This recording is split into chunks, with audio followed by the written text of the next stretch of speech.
বিষয়টা হচ্ছে কি, এটা আগে থেকে বলা যায় না, আর ওভার কনফিডেন্স রাখা উচিত না। শিক্ষার্থীরা যদি চায় তাদের প্রতিনিধি একজন মানে অনেক শক্তিশালী ভয়েস, সেই অনুযায়ী তারা নির্বাচন করবে। অবশ্যই সব শিক্ষার্থীরা চায় যে একজন ভালো মানে তাদের যে সমস্যার সমাধান করবে সেরকম একজন নেতৃত্বে আসুক। তো সেই জায়গা থেকে আপনি কতটুকু নিজেকে যোগ্য মনে করছেন? দীর্ঘ ফ্যাসিস্ট আমলে যেভাবে হচ্ছে মেরুদণ্ড সোজা করে কথা বলেছি, এবং ডাকসুতেও সেভাবেই কথা বলার লোক হিসেবে আমি মনে করি নিজেকে অনেক বেশি উপযুক্ত মনে করি। আমি সীমা আক্তার, সঙ্গীত বিভাগে অধ্যয়ন।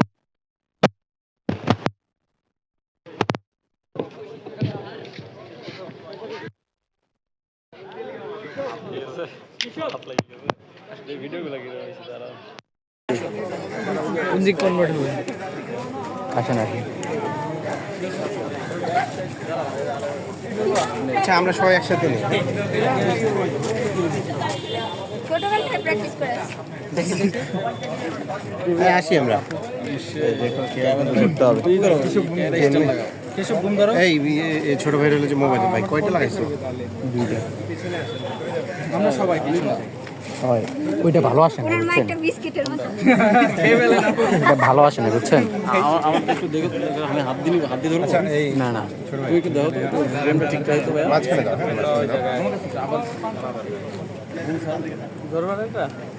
আমার দেখতে হবে। বিয়ে করবে, বিয়ে করবে,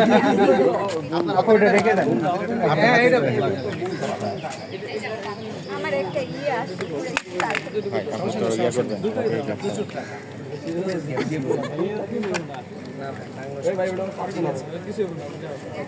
জি, আমরা যাই। আজকে তফসিল ঘোষণা হলো, কেমন দেখছেন বা কেমন লাগছে? এতদিন একটু হতাশা লাগছিল, কারণ গণ অভ্যুত্থানের পর আমরা চেয়েছিলাম একটা ডাকসু হোক। ক্যাম্পাস প্রতিনিধি হিসেবে কারা যাচ্ছে আমরা জানি না বিভিন্ন মিটিংয়ে। তো ডাকসু একটা এমন জায়গা যেখানে হচ্ছে ছাত্র প্রতিনিধি নির্বাচিত হবে এবং হচ্ছে শিক্ষার্থীদের দ্বারা নির্বাচিত হবে, সেই জায়গায় অনেক